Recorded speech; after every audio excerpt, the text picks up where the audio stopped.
আসসালামু আলাইকুম এভরিওয়ান, সবাই কেমন আছেন? আশা করি ভালো আছেন। আমিও আল্লাহর রহমতে ভালো আছি। তো আজকে আমি মূলধন ও মুনাফা জাতীয় আয় ব্যয় করছিলাম, মানে capital and revenue income expenditure for 49 BCS। তো আর তো বেশি দিন নেই, যাই হোক। তো এখন সেটাই আপনাদের সাথে শেয়ার করছি।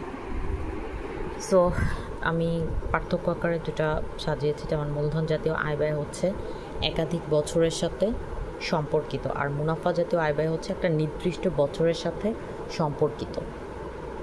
এরপরে মূলধন জাতীয় আয় ব্যয় হচ্ছে অনিয়মিতভাবে সংগঠিত হয়, কিন্তু মুনাফা জাতীয় আয় ব্যয় হচ্ছে নিয়মিত কার্যাবলী থেকে উদ্ভূত হয়। আর এখানে আরেকটা বলা যায় যে এটা যে পরিমাণটা, মূলধন জাতীয় আয় ব্যয় এটা স্বভাবতই বৃহৎ অঙ্কের হয়, আর এটা হচ্ছে ক্ষুদ্র অঙ্কের হয়।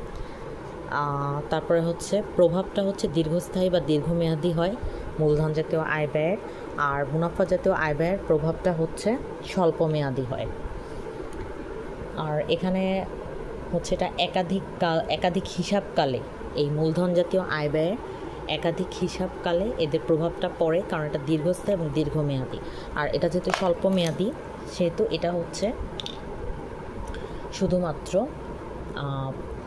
একটা নির্দিষ্ট হিসাবকালে সীমাবদ্ধ থাকে। মুনাফা জাতীয় আয় ব্যয়ের যে প্রভাবটা একটা নির্দিষ্ট হিসাবকালে সীমাবদ্ধ থাকে, আর এটা একাধিক হিসাবকালে এদের প্রভাবটা পড়ে মূলধন জাতীয় আয় ব্যয়ের। তারপর কিছু উদাহরণ আছে ইম্পর্ট্যান্ট: ভূমি উন্নয়ন ব্যয়, তারপরে বিদ্যুৎ লাইনের সংস্কার ব্যয়, তারপর কৃত সম্পত্তির ভ্যাট ও শুল্ক, তারপরে গাড়ি বা দালানের পুনঃসংস্করণ বা রিকন্ডিশনিং ব্যয়, তারপরে আছে সদ্যকৃত পুরাতন সম্পত্তির মেরামত ব্যয়। এখানে একটা জিনিস আছে 5 নম্বরে, সদ্যকৃত পুরাতন সম্পত্তির মেরামত ব্যয়, যেটা মাত্র রিসেন্ট কিনা হয়েছে।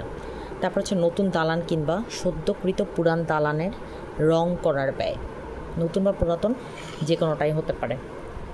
তারপরে মুনাফা জাতীয় আয় ব্যয়ের উদাহরণ যেমন বিমা ও বিজ্ঞাপন ব্যয়, পণ্যের পরিবহন ব্যয়, কাঁচামালের আমদানি শুল্ক।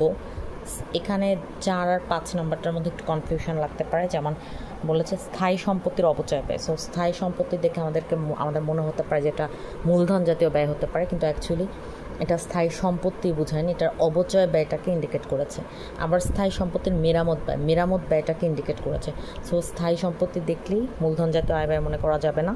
এই দুটো স্থায়ী সম্পত্তির অপচয় ব্যয় এবং স্থায়ী সম্পত্তির মেরামত ব্যয় মুনাফা জাতীয় আয় ব্যয়।